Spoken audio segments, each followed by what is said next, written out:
अस्सलाम वालेकुम। Hi dear students, उम्मीद करता हूँ कि आप सब लोग खैरियत से होंगे। मैं हूँ आप लोगों की फिजिक्स का teacher Zakaria Khan. Today our lecture is about scalar और डॉट प्रोडक्ट। आज का जो हमारा लेक्चर है वो है अबाउट स्केलर और डॉट प्रोडक्ट। फर्स्ट ईयर का फिजिक्स है, चैप्टर 2 को हमने स्टार्ट किया था, वेक्टर्स के बारे में था चैप्टर 2। आज हम क्या करेंगे, आज का जो हमारा टॉपिक है वो है स्केलर और dot product of two vectors. के दो वेक्टर्स के बीच जो स्केलर या डॉट प्रोडक्ट होता है उसे आज हम क्या करेंगे, डिस्कस करेंगे कि दो वेक्टर्स के बीच जो प्रोडक्ट होता है स्केलर या dot product, what is scalar product और डॉट प्रोडक्ट। स्केलर प्रोडक्ट को हम डॉट प्रोडक्ट भी कह सकते हैं। अच्छा, उसे हम यू डिफाइन करेंगे, when we multiply two vector quantities with each other. जब हम क्या करते हैं, दो वेक्टर क्वांटिटीज को एक दूसरे के साथ मल्टीप्लाई करते हैं एंड एज अ रिजल्ट और as a result of multiplication या मल्टीप्लिकेशन करने के बाद we get a scalar quantity, हमें एक स्केलर क्वांटिटी मिलती है, that is called scalar product. When we multiply two vector quantities and as a result we get a scalar quantity, then such product is known as dot or scalar product। कि जब हम क्या करते हैं, जब हम दो स्केलर क्वांटिटीज को एक दूसरे के साथ मल्टीप्लाई करते हैं और मल्टीप्लाई करने के बाद हमें क्या मिलता है, हमें एक स्केलर क्वांटिटी मिलती है, तो इस तरह के मल्टीप्लिकेशन को हम नाम देंगे या इस तरह के मल्टीप्लिकेशन को हम कहेंगे स्केलर और डॉट प्रोडक्ट। अच्छा, इसका एग्जांपल कैसे होगा, जी सपोज हमने क्या किया है, हमें वर्क मिला है जो कि एक स्केलर क्वांटिटी है। फोर्स और डिस्प्लेसमेंट को मल्टीप्लाई करने के बाद हमें क्या मिला, फोर्स और डिस्प्लेसमेंट को मल्टीप्लाई करने के बाद हमें वर्क मिला और वर्क जो है स्केलर क्वांटिटी है। यहां अगर देखा जाए, फोर्स भी वेक्टर क्वांटिटी है और डिस्प्लेसमेंट भी वेक्टर क्वांटिटी है। दो वेक्टर क्वांटिटीज को हमने मल्टीप्लाई किया और एज अ रिजल्ट हमें क्या मिला, वर्क मिला जो कि स्केलर क्वांटिटी है। तो इस तरह के मल्टीप्लिकेशन को हम नाम देंगे या हम कहेंगे क्रॉस और डॉट प्रोडक्ट। कि जब हम क्या करते हैं, दो वेक्टर क्वांटिटीज को मल्टीप्लाई करते हैं और मल्टीप्लिकेशन के बाद हमें क्या मिलता है, एक स्केलर क्वांटिटी हमें मिलती है, तो इस तरह के मल्टीप्लिकेशन को हम नाम देंगे स्केलर और डॉट प्रोडक्ट का। कि ये जो प्रोडक्ट है इन दो वेक्टर्स के बीच, ये स्केलर प्रोडक्ट है या डॉट प्रोडक्ट है। अच्छा, अब हम क्या करेंगे, हम ये पढ़ेंगे कि angle between them is cos theta. Cross product में दो वेक्टर क्वांटिटीज के बीच जो एंगल होता है वो हमेशा अपने cos थीटा लेना होगा। यानी क्रॉस प्रोडक्ट में दो वेक्टर्स के बीच जो एंगल होता है वो अपने क्या करना होगा, वो अपने cos थीटा लगाना होगा, sin थीटा नहीं लगाना है। क्योंकि sin थीटा हम वेक्टर या क्रॉस प्रोडक्ट में लगाते हैं, स्केलर या डॉट प्रोडक्ट में हमेशा हम क्या करेंगे, cos थीटा लगाएंगे। अच्छा, cos थीटा और sin थीटा क्यों हम नहीं लगा सकते हैं, क्योंकि cos थीटा की प्रॉपर्टीज अलग हैं। cos थीटा 0 पर मैक्सिमम होती है, 90 पर 0 होती है, 180 पर नेगेटिव होती है, 360 पर पॉजिटिव होती है। अगर देखा जाए sin थीटा उसकी उलट है, sin थीटा 0 पर 0 होती है। अगर एंगल 90 डिग्री है तो sin थीटा मैक्सिमम होती है। अगर एंगल क्या हो, 180 डिग्री हो, sin थीटा फिर 0। अगर एंगल 270 डिग्री हो तो sin थीटा नेगेटिव। अगर एंगल 360 डिग्री हो तो sin थीटा जो है वो क्या होगी, 0 होगी। तो इस वजह से दोनों की प्रॉपर्टीज अलग हैं। हम क्या करेंगे, क्रॉस स्केलर या डॉट प्रोडक्ट में जो है हम एंगल लगाएंगे, व्हाट, हम एंगल लगाएंगे cos थीटा। हमेशा हम क्या करेंगे, दो वेक्टर्स के बीच अगर क्रॉस स्केलर प्रोडक्ट है या डॉट प्रोडक्ट है तो आपने क्या करना होगा, एंगल जो है एंगल आपने cos थीटा लगाना होगा। अच्छा, जैसा कि यहाँ वर्क को अगर देखा जाए, वर्क इज इक्वल टू है F D cos theta. Work is equal to आप लोगों का आएगा एफ डी cos थीटा के फोर्स और डिस्प्लेसमेंट के बीच जो एंगल है उस एंगल को आपने क्या, cos थीटा जो है कंसीडर करना होगा।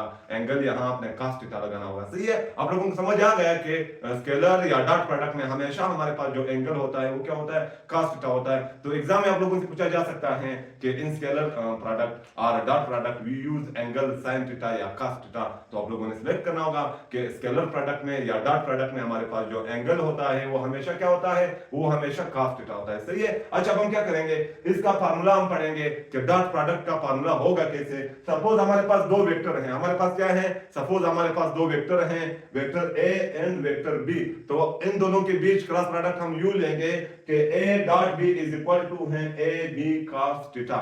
ए dot B is equal to है ए बी cos थीटा। तो ये हुआ formula for the cross scalar product. के स्केलर प्रोडक्ट के लिए जो है हम ये वाला फार्मूला यूज करेंगे। अगर आपको दो वेक्टर दिए गए हैं तो आपने उनका जो फार्मूला है वो यूं लिखना होगा कि a dot b is equal to है a b cos थीटा।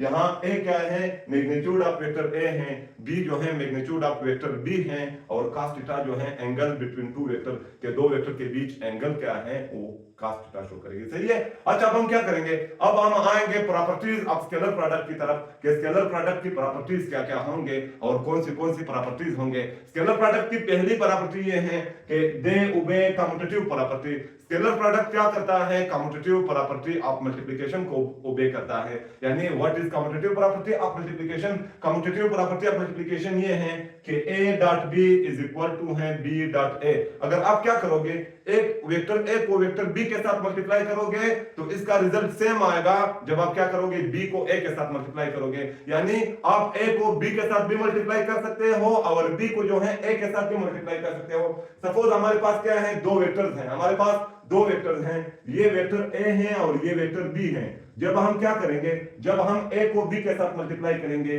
तो एंगल जो है वो यूं एंटी क्लॉकवाइज होगा। अगर हम क्या करेंगे, a को b के साथ मल्टीप्लाई करेंगे तो हमारा जो एंगल है वो एंटी क्लॉकवाइज होगा। और हमें मालूम है कि जब एंगल एंटी क्लॉकवाइज होता है तो वो क्या होता है, थीटा की वैल्यू पॉजिटिव होती है। तो आप लोगों का ये इज इक्वल टू आएगा A B is equal to आएगा ए बी कॉस थीटा। यानी थीटा यहाँ क्या है, पॉजिटिव है, थीटा यहाँ पॉजिटिव है। यानी अब अगर हम क्या करेंगे, अगर हम b को a के साथ मल्टीप्लाई करेंगे तो एंगल जो है क्लॉकवाइज आएगा। क्या आएगा, एंगल क्लॉकवाइज आएगा, इस डायरेक्शन में आएगा। तो यहाँ क्लॉकवाइज जो है, जब भी एंगल क्लॉकवाइज बनता है तो थीटा क्या होगी, नेगेटिव होगी। तो हमारा जो b डॉट a जो है b डॉट a जो है आप लोगों का इज इक्वल टू आएगा b डॉट a, यहाँ क्या आएगा, cos माइनस थीटा आएगा। cos थीटा जो है इवन फंक्शन है, वो ये नेगेटिव का साइन खत्म करेगा। तो b डॉट a आप लोगों का इज इक्वल टू आएगा b डॉट a आप लोगों का इज इक्वल टू आएगा b dot a cos theta. नहीं, डॉट हम नहीं लगाएंगे। तो ये क्या कर रहे हैं,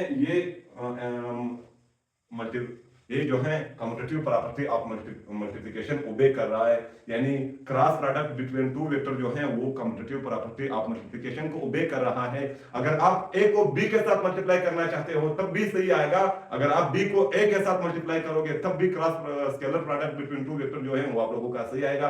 क्यों, क्योंकि ये जो है यहाँ एंगल cos थीटा होता है, थीटा पॉजिटिव हो या नेगेटिव हो, cos थीटा इवन फंक्शन है, वो क्या करेगा, नेगेटिव को खुद ब खुद पॉजिटिव बनाएगा। अच्छा, तो पहली प्रॉपर्टी ये होगी कि scalar product between two vector obey commutative property of multiplication के दो वेक्टर के बीच जो स्केलर प्रोडक्ट है वो कम्यूटेटिव प्रॉपर्टी ऑफ मल्टीप्लिकेशन को जो है ओबे करते हैं। अच्छा, property number 2, scalar product of two perpendicular vector is zero.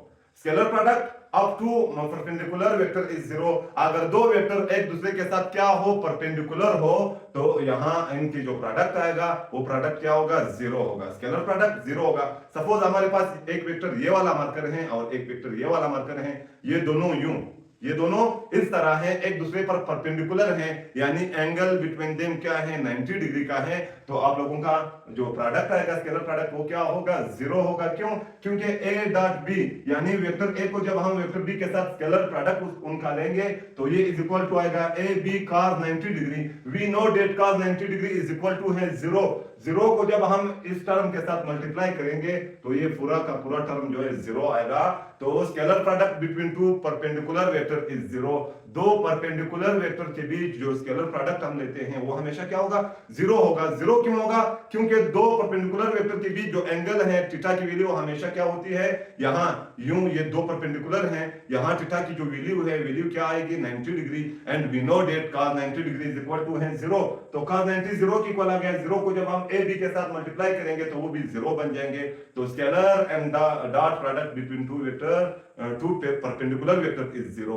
के दो परपेंडिकुलर वेक्टर के बीच जो स्केलर या डॉट प्रोडक्ट होता है वो हमेशा क्या होता है, जीरो होता है। जैसा कि सपोज यहाँ ये वेक्टर a है और ये वेक्टर b है, यहाँ इन दोनों के बीच जो एंगल है वो 90 डिग्री का है and cos 90 degree is equal to है जीरो। तो इनके बीच जो क्रॉस या जो स्केलर या डॉट प्रोडक्ट है वो क्या आएगा, जीरो आएगा। अच्छा, प्रॉपर्टी नंबर 3 की तरफ हम आएंगे।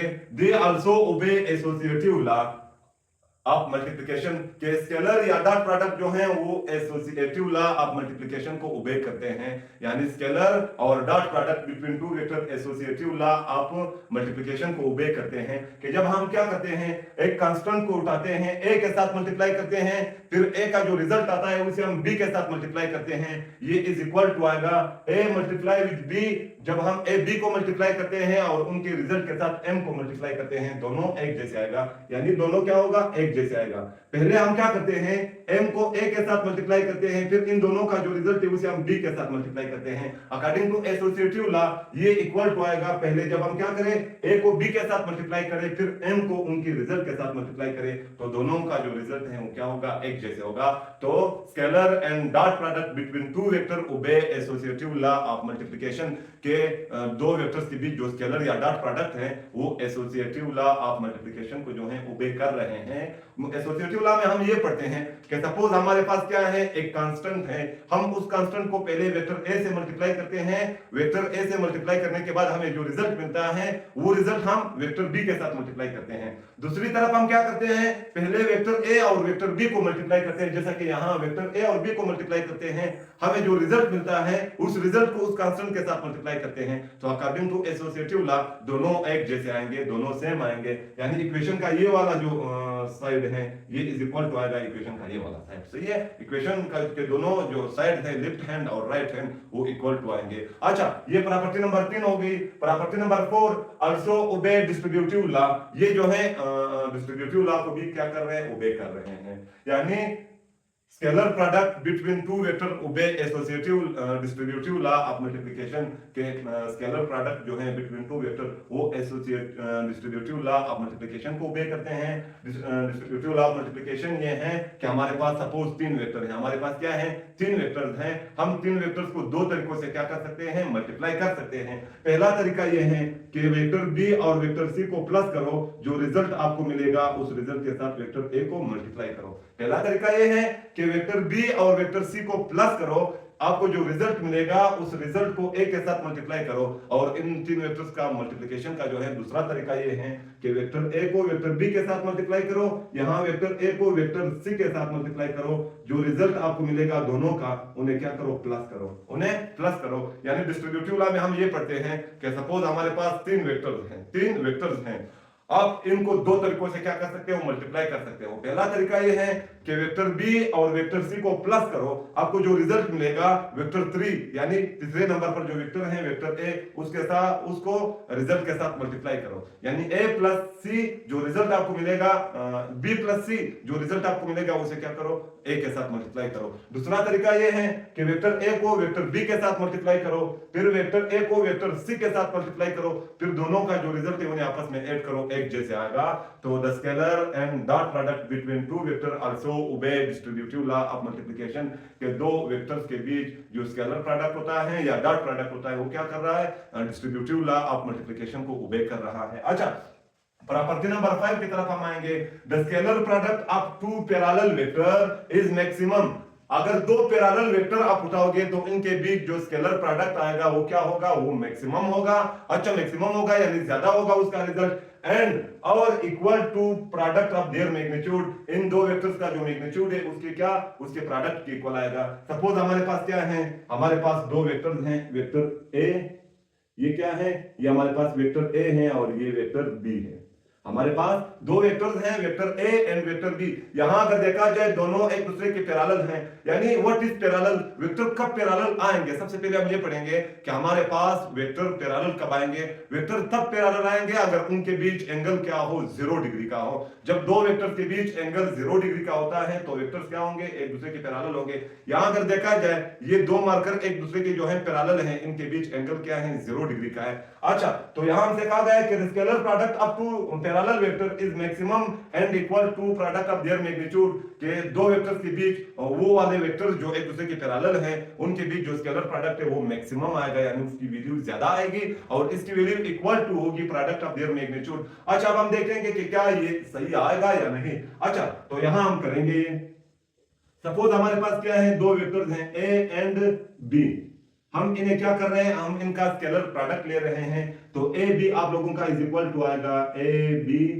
Cos theta, A B cos theta. यहां अगर देखा जाए दो वेक्टर एक दूसरे के पैरेलल हैं, वेक्टर जब पैरेलल होते हैं तो इनके बीच एंगल 0 डिग्री का होता है। तो ए बी आप लोगों का इज इक्वल टू आएगा A B cos 0 degree, cos 0 degree. And we know that, हमें मालूम है कि cos 0 डिग्री जो है वो इज इक्वल टू है 1। अच्छा, तो ए बी ये इज इक्वल टू आएगा ए बी, यहाँ cos 0 डिग्री की जगह हम 1 लिखेंगे। 1 को जब हम क्या करेंगे मल्टीप्लाई करेंगे तो a डॉट बी आप लोगों का इज इक्वल टू आएगा a एंड b। तो ये क्या हुआ, इसका रिजल्ट मैक्सिमम आया और इसका जो रिजल्ट है वो इज इक्वल टू आया product of magnitude of given vector के जो गिवन वेक्टर हैं a और b, इनके मैग्नीट्यूड के प्रोडक्ट इक्वल आएगा। अच्छा, अब अगर दो वेक्टर्स क्या हों, अगर दो वेक्टर्स एंटी पैरेलल आ जाए, पैरेलल अगर आ जाए यानी अगर इनके बीच एंगल 0 डिग्री का है, तब इनका जो प्रोडक्ट है वो मैक्सिमम आएगा और इज इक्वल टू आएगा प्रोडक्ट ऑफ देयर मैग्नीट्यूड। अब अगर दो वेक्टर्स के बीच अगर दो वेक्टर्स एंटी पैरेलल हो, तब इनके बीच स्केलर या डॉट प्रोडक्ट कैसे आएगा। सपोज हमारे पास दो वेक्टर हैं, वेक्टर ए है और ये जो है वेक्टर बी है। हमारे पास दो वेक्टर हैं, एक ये वाला वेक्टर है, एक ये वेक्टर है। तो ये एक दूसरे के क्या है, एंटी पैरेलल है। एंटी पैरेलल तब होंगे जब इनके बीच एंगल क्या हो, एंगल जब इनके बीच एंगल 180 डिग्री का हो। क्या एंगल 180 डिग्री का हो, तब ये जो है एक दूसरे के एंटी पैरेलल होंगे।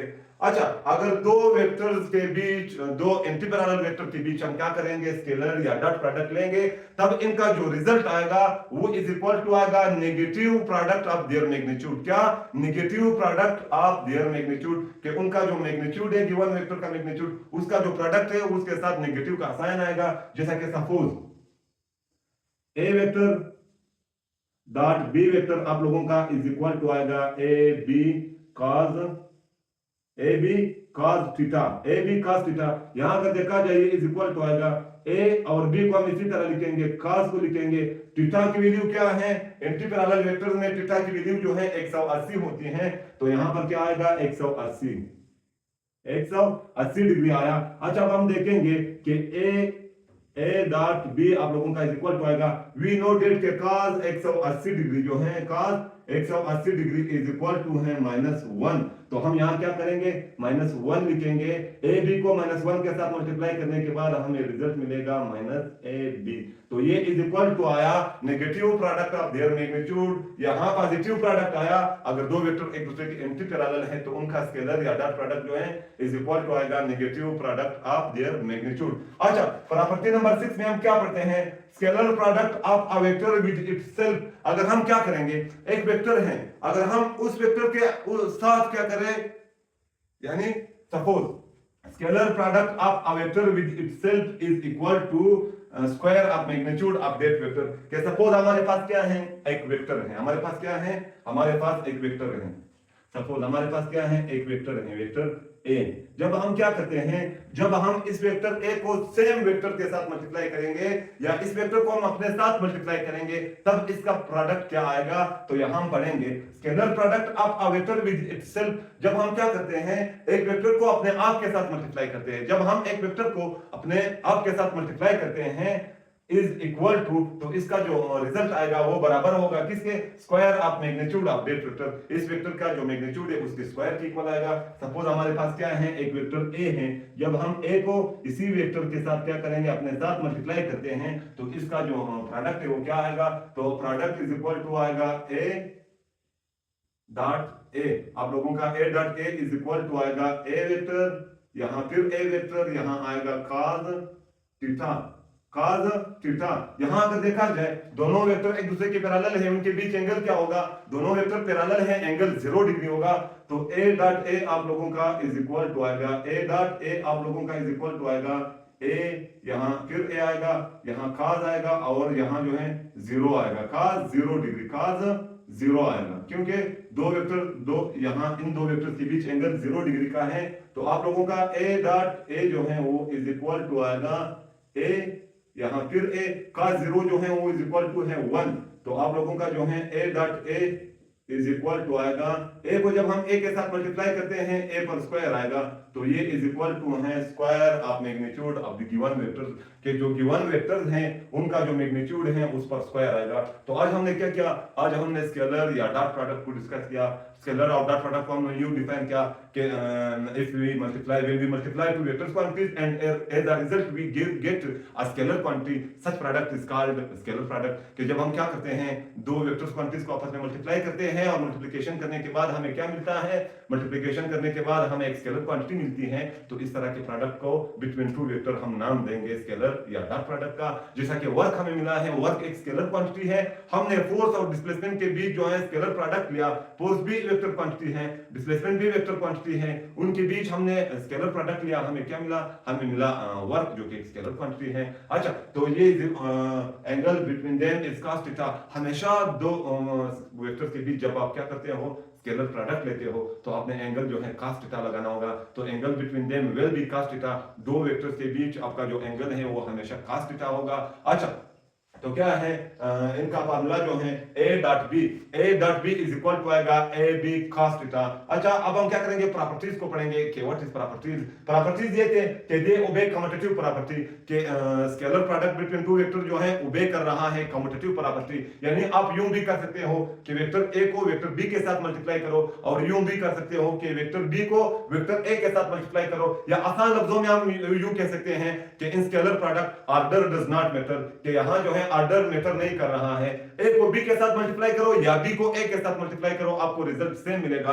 क्यों सेम मिलेगा, क्योंकि जब हम a को b के साथ मल्टीप्लाई करते हैं तो यहां जो थीटा एंगल है, एंगल u बनेगा, एंगल पॉजिटिव आएगा, जैसे कि यहां हमने पढ़ा है। जब हम क्या करते हैं, b को a के साथ मल्टीप्लाई करते हैं तो एंगल क्लॉकवाइज जाएगा। हमें मालूम है कि क्लॉकवाइज जब एंगल जाता है तो थीटा की वैल्यू नेगेटिव होती है, cos theta positive, cos theta even function है, वो नेगेटिव को पॉजिटिव में चेंज करेगा। इस वजह से ऑर्डर जो है स्केलर प्रोडक्ट में वो मैटर नहीं कर रहा है। आप जो चाहे वो कर सकते हो, a को b के साथ मल्टीप्लाई कर सकते हो या b को a के साथ मल्टीप्लाई कर सकते हो। अच्छा, scalar product up to perpendicular vector is zero. अगर दो वेक्टर एक दूसरे के परपेंडिकुलर हैं, यानी यूं रखे गए हैं जैसा कि ये और ये दो वेक्टर एक दूसरे के परपेंडिकुलर हैं, यानी इनके बीच जो एंगल है वो 90 डिग्री का है, तो इन दो वेक्टर्स के बीच जो स्केलर प्रोडक्ट आप लेते हो वो क्या आएगा, वो इज इक्वल टू आएगा जीरो। जीरो क्यों आएगा, क्योंकि यहां अगर देखा जाए a dot b is equal to आएगा a b cos थीटा। यहां थीटा की वैल्यू 90 है, वी नो दैट के cos 90 इज इक्वल टू 0। 0 के इनके साथ मल्टीप्लाई करने के बाद हमें क्या मिलेगा, रिजल्ट 0 मिलेगा। इस वजह से अगर in term of unit vector आप देखते हो, i multiply with j is equal to आएगा 0, इसी तरह j multiply with k is equal to आएगा 0, इसी तरह k multiply with i is equal to आएगा 0। 0 क्यों आ रहा है, क्योंकि i वेक्टर जो है वो j वेक्टर के परपेंडिकुलर है, इसी तरह j वेक्टर k वेक्टर के पर परपेंडिकुलर है, और k वेक्टर जो है i वेक्टर पर परपेंडिकुलर है, तो ये सब क्या होंगे, 0 आएंगे। अच्छा, they also obey associative property, associative law के दो वेक्टर्स के बीच जो स्केलर प्रोडक्ट आप लेते हो वो product associative law of multiplication को ओबे करते हैं। Property number 4 also obey distributive law, के दो वेक्टर्स के बीच जो आप स्केलर प्रोडक्ट लेते हो वो एसोसिएटिव लॉ को भी ओबे करते हैं। अच्छा, property number 5 the scalar product of two parallel vector is maximum, के दो पैरेलल वेक्टर, यानी पैरेलल वेक्टर वो वेक्टर्स हैं जिनके बीच एंगल क्या हो, 0 डिग्री का हो। जैसा कि ये दो वेक्टर, सपोज ये दो मार्कर वेक्टर हैं, इनके बीच जो एंगल है वो 0 डिग्री का है, तो हम इन्हें पैरेलल वेक्टर कहेंगे। The scalar product of two parallel vector, दो पैरेलल वेक्टर के बीच जो हम स्केलर प्रोडक्ट लेते हैं इज मैक्सिमम, उसकी वैल्यू मैक्सिमम होगी, ज्यादा आएगी, एंड इक्वल टू और बराबर होगी प्रोडक्ट ऑफ देयर मैग्नीट्यूड, इन दो वेक्टर्स का जो मैग्नीट्यूड है उनका जो प्रोडक्ट है उसकी इक्वल आएगा। जैसा कि सपोज यहां पर हमने क्या किया है, वेक्टर a और वेक्टर b एक दूसरे के पैरेलल हैं, इनके बीच जो एंगल है वो 0 डिग्री का है, cos 0 degree is equal to है 1, तो a डॉट b जो है वो a b के इक्वल आ गया। अच्छा, अब अगर दो वेक्टर एंटी पैरेलल रखे गए हो, एंटी पैरेलल तब आएंगे वेक्टर जब उनके बीच क्या हो, एंगल 180 डिग्री का हो। अगर दो वेक्टर्स के बीच एंगल 180 डिग्री का आए तब इन दो वेक्टर्स को हम कह सकते हैं कि ये एक दूसरे के एंटी पैरेलल हैं। जैसा कि सपोज इस वेक्टर का हेड ये है और इस वेक्टर का हेड ये है, अगर हम इन दो वेक्टर्स को यूं रखें तो इनके बीच जो एंगल है, यानी एंगल इनके बीच 180 डिग्री आएगा। वी नो दैट के cos 180 डिग्री है इज इक्वल टू -1, तो पूरा टर्म जो है जैसा कि यहां हमने ड्राइव किया था -1 आया। अगर एंगल 90 डिग्री हो तो रिजल्ट आपको मिनिमम मिलेगा और इज इक्वल टू आएगा negative product of their magnitude, negative product of their magnitude. अच्छा, प्रॉपर्टी नंबर 6 में scalar product of a vector with itself, जब हम क्या करते हैं एक वेक्टर्स को उसके उसी के साथ, यानी एक वेक्टर को उसके सेल्फ के साथ यानी विद इट सेल्फ मल्टीप्लाई करते हैं स्केलर प्रोडक्ट, तो इनका जो स्केलर प्रोडक्ट आएगा वो क्या आएगा, वो इज इक्वल टू आएगा square of magnitude of the given vector, कि गिवन वेक्टर्स का जो मैग्नीट्यूड है उसके स्क्वायर का इक्वल आएगा, जैसा कि हमने प्रूव किया था। कल हम पढ़ेंगे dot cross product and properties of cross product, यानी वेक्टर प्रोडक्ट भी हम इसे कह सकते हैं, क्रॉस प्रोडक्ट भी कह सकते हैं। तो कल हम पढ़ेंगे cross product and properties of cross product. यहाँ पर वो हमारे आज का लेक्चर का दी एंड, हमारे साथ रहिए, हमें अपने दुआ में याद रखें। कब तक के लिए